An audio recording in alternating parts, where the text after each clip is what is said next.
करणी. पहाटेची चांदणी उगवली तेव्हा न्हाव्याची म्हातारी जागी झाली. अंथरुणावर उठून बसली आणि शेजारी झोपलेल्या आपल्या नातीला जागी करू लागली. "उठ ग माझी बाई, पायलीभर दळायचं हाय." नात वयात आली होती. नाती धुती झाली होती, त्यामुळे तिला अलीकडे झोप फार येई. जेव्हा तेव्हा ती अंगाचं मुटकुळं करून कुठल्या तरी कोपऱ्यात झोपून राही. अंगावरच्या लुगड्यानं भान देखील तिला त्या झोपेत राहत नसे. त्याबद्दल आजी आणि आई तिला बोल बोल बोलत, पण तिला काही झोप आवरत नसे. म्हातारीनं आपल्या जीर्ण हातानं गदागदा हलवत तेव्हा कोंडीची झोप थोडीफार चाळवली. तिच्या छातीवरचा पदर नीट करत म्हातारी पुन्हा म्हणाली, "उठ उठ, मला जात ओढू लाग." पुरं झाली झोप. अंगाला आळोखे पिळोखे देत कोंडी जागी झाली. उठून बसली. झोपेची धुंदी डोळ्यावरून उतरली तशी तिला जाणवलं की आपलं डोकं फार हलकं हलकं वाटतंय आणि साहजिकच तिचा हात आपल्या केसांकडे गेला तर जागेवर आंबाडा नव्हता. त्यासरशी ती गोंधळली. म्हातारीनं दिवा लावला होता आणि ती जात्या शेजारी गेली होती. तिला ओरडून म्हणाली, "आजे, माझा आंबाडा कुठं आहे?" नातीच्या प्रश्नाचा अर्थच म्हातारीला लागना. आंबाडा कुठं आहे म्हणजे काय? हातातला दिवा वर करून तिनं आश्चर्याने कोंडीकडे बघितलं. यावेळेपर्यंत पोरीनं डोकं चाचपून बघितलं होतं. ते भुंड आडलं तेव्हा ती किंचाळली, "आजे, माझं केस कुणी कापलं ग?" हातातला दिवा घेऊन वाकलेल्या पाठीनं म्हातारी नातीच्या अंथरुणापाशी आली आणि तिच्या पायाला केसाचा थंडगार मऊसूत जुडगा लागला. ती खाली बसली आणि थरथर त्या हातानं तो उचलून न्याहाळू लागली. नातीचे केस तिच्या हातात होते. आंबाड्याचा वेढा तसाच होता. आदल्या दिवशी लावलेलं तेल तसंच होतं. खोचलेला फुलही होतं. सफाईदार हातानं कात्रीचा छाट मारावा तसे केस डोक्यापासून वेगळे झाले होते. तो जुडगा हातात गच्च धरून म्हातारीनं पोरीचं डोकं बघितलं. सोवळ्या बामणीच्या वाढलेल्या डोक्यासारखं ते दिसत होतं. असे केस रात्रीतून कसे कापले गेले? कुणी दुष्टानं पोरीला विद्रूप केली? रागानं लटलट कापत म्हातारी उठली. भीतीच्या पलीकडेही वेगळी चूल करून राहिलेल्या आपल्या धाकट्या लेकाच्या घरात शिरली. बंद खोलीवर थाप टाकून ओरडली, "बापू, बापू, उठ, तुझ्या बायकोची कसाभरणी बघ." बापू उठला. धोतर आवळीत बाहेर आला. म्हणाला, "काय झालं ग आये? अरे, तुझ्या बायकोनं विहिरीत का ढकलून देत नाहीस? तिचा जीव का घेत नाहीस?" "अगं, पर का झालं?" "ह्या तुझ्या बायकोनं एकाच्या 2 चुली केल्या, मधी भिंत घातली आणि आज रात्री येऊन दावा साधला. माझ्या नातीचं केस कात्रीनं कापून तिला हिंगाडी केली." "का ग असं? आ? कुणाचं?" "कोंडीचं केस कापलं माझ्या बायकोनं." दरम्यान कोंडी येऊन उभी राहिली होती. तिला पुढं करून म्हातारी म्हणाली, "बघ बघ कशी दशा केली पोरीची. आई वेगळ्या पोरीला अशी केली का ग?" "का म्हणते मी? गरीब लेकरानं तुझं काय केलंय?" तोंडाला पदर लावून कोंडी बारीक रडू लागली. बापू तिला समजावू लागला. इतका वेळ अंथरुणाच्या गळाठ्यात लोळत असलेली बापूची बायको बाहेर आली. बुटकी, काळी आणि दात पुढं असलेली. लोळण्यामुळे तिचे केस विस्कटलेले होते. रात्री झोपताना काढून ठेवलेली चोळी न घालताच आडवं लावलेलं लुगड्याचं फडकं अंगावर तसंच ठेवून ती वस्कन बाहेर आली. कर्कश आवाजात बोलली, "का झालंय व सासूबाय?"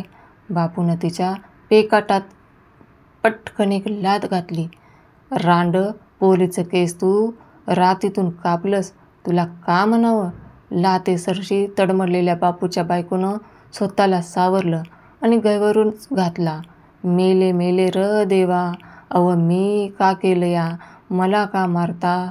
म्हातारी तिच्या पुढं होऊन म्हणाली, "कशी वरडतीया बघ गत्तुकाळी. हाण हाण बापू, मारून कुट्टा कर तिचा, शिवाय तिची खोड जिरणार नाही."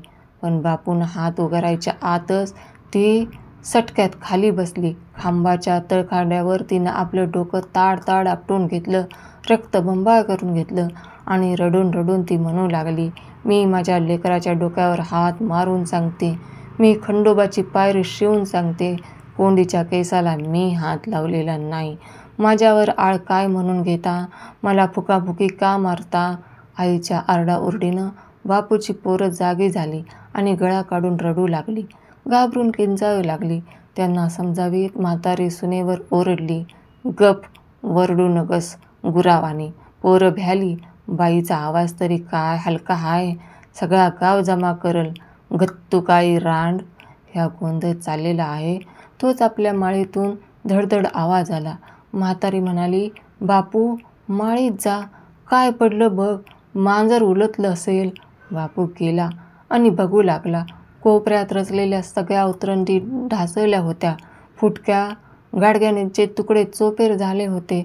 धान्य, धुन्य, मीठ आणि साठवणीचा सटरफटर चहूकडे उधळलं गेलं होतं. उतरणी कशा ढासळल्या, मांजर नाही का घूस नाही, आणि जडशी रांजण कसे कोलंडले. बापू गोंधळला. त्याला काही उमज पडेना. म्हातारी स्वतः आली आणि तो सत्यानाश बघून कळकळली. बापूला म्हणाली, बघतोस काय, हे गोळा कर. तोवर माचोळीवर एकावर एक रचलेल्या पोत्यातील मधलंच पोटं पेटलं. जळलेल्या जोंधळ्याचा करपा वास आणि धूर घरात पसरू लागला. मधलंच पोतं कसं पेटलं? हा काय चमत्कार झाला? धूर बघून लोक पळत आले आणि पारी मारून पोतं विझवू लागले. पण तोपर्यंत कापडं भरून ठेवलेली बंद टंगेतून धूर निघू लागला. सारे भारी कपडे पेटले. धोतर, जरीचे फेटे, खण, लुगडी आणि रेशमी खुर्च्या आणि विझवायच्या आत जळूनही गेले. ही विलक्षण बातमी तोंडोतोंडी साऱ्या गावात झाली. रानमळात जायचं सोडून लोक न्हाव्याच्या घराभोवती जमा झाले. हवालदिल होऊन बापू न्हावी ओसरीवर बसला होता. घरात पाणी सांडलं होतं. जळले कपडे, धान्य, कापराचे तुकडे याचा खच झाला होता. न्हाव्याच्या घरावर मोठं कठीण प्रसंग आला होता आणि अशावेळी सहानुभूती दाखविणे हे गावकऱ्यांचं एक आवश्यक कर्तव्य होतं. जी ती आईबाई येई आणि कोंडीचं हुंड डोकं बघून हळहळे, अगं आई आई, पोरीच्या रूपाचं बेरूप झालं. कुणी द्वाडानं करणी केली काय ठाव. जो तो दादा आप्पा येई आणि फुटलेल्या उतरणी, जळकी पोती, कपडे बघून चुकचुके. अरारर, सगळा इस्कूट झाला की हो घरात. च्या बायलीला कुणी करणी बिरणी केली का काय बरं? दिवसभराच वर आला तरी न्हाव्याच्या घरी रोजचे व्यवहार घडले नाहीत. डोकी करायला आलेली लोक तसेच परत गेले. दावणीची म्हैस वैरणी वाचून धारेची राहिली. शेरडं करडं नाचून ओरडू लागली. चूल पेटली गेली नाही की केर काढला गेला नाही. सारी मंडई हवालदिल होऊन गेली. दुपारच्या सुमारेस काकेत धोतर अडकून बापूचा थोरला भाऊ बंडा गावाहून माघारी आला. म्हातारीनं रडून रडून त्याला तपशीलवार हकीकत सांगितली. घरात झालेला सत्यानाश दाखवला. बघ बघ, लोक बोलत्यात कुणी करणी केली. आता काय करायचं र माझ्या बाबा, आता व्हायाचं कसं? बंडा मोठा धीराचा माणूस होता. जवानीत असताना त्यानं कुस्त्या हाणल्या होत्या. सगळ्या तालुक्यात तो माजूर होता. गावात आणि गावाखाली असलेल्या वाड्यावस्त्यांवर मिळून त्याची 1000 बागायत सावकारी होती. नाही मोठा गब्बर होता. त्याची 2 जाणती पोरं मुंबईला सलूनात काम करीत होती. बंडा घरातला करता माणूस होता. ते सहन न होऊन बापूची बायको त्याच्या नावानं सदोदित जळत होती. भांडून भांडून तिनं वेगळी चूल मांडली होती. तरी प्रपंच अद्याप एकच होता. पाऊणशेच्या घरात आलेल्या म्हातारीचं सगळा घर प्रपंच सांभाळत होती. सुनांच्या आपल्या हातानंच रोजचा शिदा देत होती. दूध दुभत्याला हिशेब ठेवत होती आणि पोरांना स्वतः भाकरी वाढत होती. धोकटी खुटीला अडकून बंडा शांतपणानं आईला म्हणाला, बरं हे आवर. पसारा का पडलाय घरात? दिवस डोईवर आला तरी चूल पेटली नाही घरात. कोंडे मस सोड, हिंडवून आण जा रानातनं. उठ र बापू, का बसलायस टकुरं धरून? फोरके सगळा, आवरा पसारा. बंडाच्या त्या बोलण्याने सगळ्यांना धीर आला. फुटलेल्या उतरंडीच्या खापऱ्या गोळा झाल्या. जळत पोतं राख उकिरड्यावर पडली. चूल पेटली. धार निघाली. न्हाव्याच्या घरातले सगळे व्यवहार पूर्वीसारखे चालू झाले. सुनेला उगीच दोष दिल्याबद्दल म्हातारी स्वतःला बोल लावून घेतली. घरातून आत बाहेर करता ती स्वतःशी बडबडू लागली, काय बाई तरी तरा, मला कळत असतं असं घरी असली पीडा आली नव्हती. मी उगीचच सुनेला बोलले. उगीचच तिच्याकडून काय नाही कोणीतरी करणी केली. दावा साधला. ती अशी बडबडत आहे. बापू गिरायकाची दाढी करतो आहे. बंडा घरातील प्रॉमिसरी नोटांची पुडकी बंदोबस्तानं ठेवण्याच्या नादात आहे. बापूची बायको पोरं पालीत बसली आहे. तोच घराच्या अंगणात एक बचकेसारखा दगड येऊन दणकन पडला आणि त्याच्या मागोमाग भिरी दगड येऊ लागले. दारावर भिंतीवर धडाधड धडकू लागली. अंगणात बांधलेले रडकू एका दगडासरशी पटकन खाली पडले आणि पाय झाडू लागले. आडोशाला ठेवलेल्या हांड्यावर एक धपका बसला. ठाणकन आवाज झाला. आत बसलेली म्हातारी भीतीनं वीतभर उडाली आणि हांड्याला केवढा तरी पोचा आला. मग म्हातारी रडू लागली. घाबरून थरथर कापू लागली. बापूच्या पोरांना कवटाळून लागली. एकच रडारड झाली. बंडा सर्वांवर ओरडला. रडायला का बरं? का बा मेला का तुमचा? गप्प बसा. आत जाऊन. खबरदार कोणी तोंडातनं आवाज काढला तर. म्हातारी रड आवरून म्हणाली. बंडा माझ्या लेकरा, आता धडगत नाही र. आता सगळा सत्यानाश होतो या र. अरे माझ्या देवा, अगं आई ग, काय होत नाही अन जात नाही. आवाज चढून बंडानं म्हातारीला दंडावलं. तू निवांत बस, आमचं आम्ही बघून घेतो. घरातल्या सगळ्या माणसांना माळीत बंद करून बंडा एकदा सोप्यात राहिला आणि येणारे थोडे लक्षपूर्वक बघू लागला. पण ते कसे आणि कुठून येत आहेत हे त्याला कळलं नाही. 3रा प्रहरपर्यंत हा प्रकार चालला. नाव्याच्या घरात तोपर्यंत कुणाच्या पोटात अन्नाचा कण गेला नाही. अखेर जेव्हा धोंडे फेक बंद झाली तेव्हा मंडळी भाकरी खायला बसली. बंडानं भाकरीचा तुकडा मोडून तोंडात घातला आणि तो संतापला. भाकरी पिठाच्या केल्यात का राखच्या? पण बंडाखेरीज सगळ्यांना भाकरी चव वेगळी लागली नाही. तेव्हा बापूच्या पानातला तुकडा घेऊन बंडाने तोंडात घातला. थू थू थू, त्यालाही तीच चव. तोंडात घास न घालता बंडा उठला आणि म्हातारीला म्हणाला. मी जाऊन येतो. बापू भिवू नकोस, मी बंदोबस्त करून येतो. आणि धोतर खाकेला मारून तो 4-5 मैलावर असलेल्या वाडीकडे निघाला.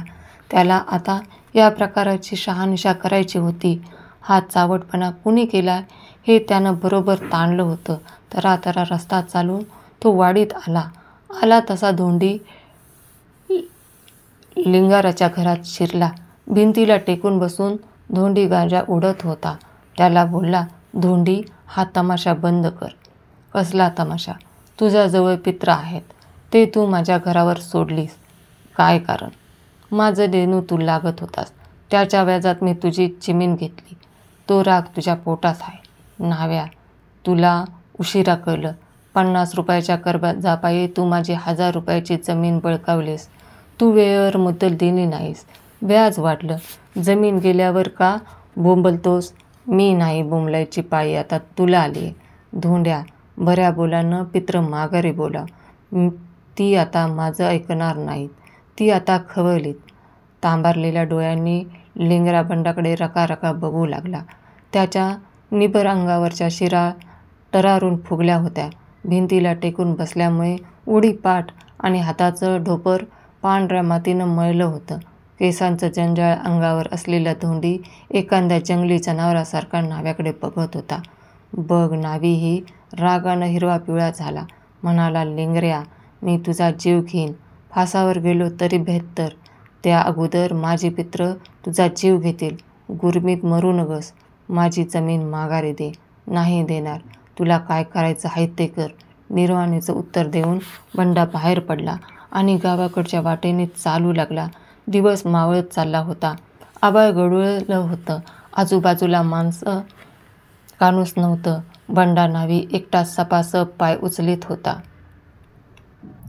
धोंडी लेंगऱ्यापाशी पितर होती ही गोष्ट सगळीकडे माहीत होती. ती त्यानं कोकणातून जब्बर रक्कम देऊन आणली होती आणि शिकारी कुत्र्यासारखी पाळली होती. ती कशी आहेत, काय आहेत हे कुणी प्रत्यक्ष पाहिले नव्हते.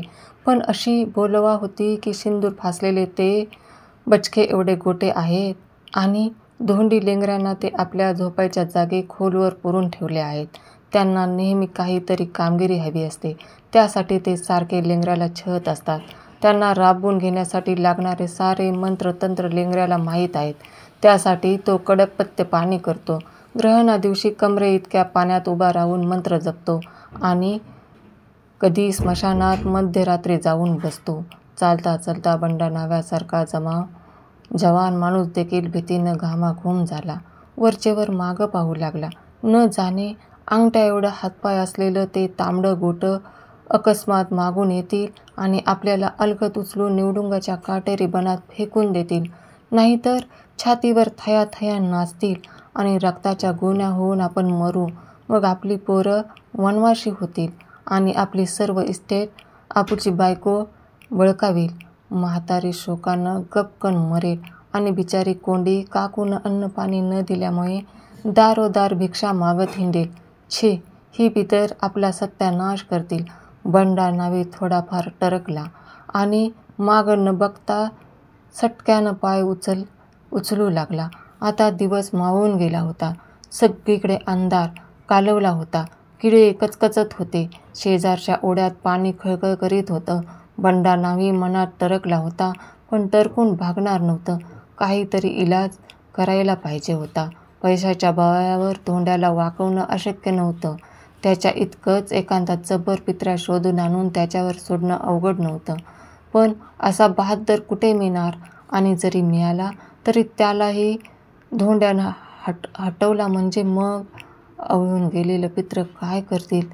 त्यापेक्षा काही वेगळा धोंड्याचा एकदम मटका बसविणारा उपाय शोधून काढणं आवश्यक होतं.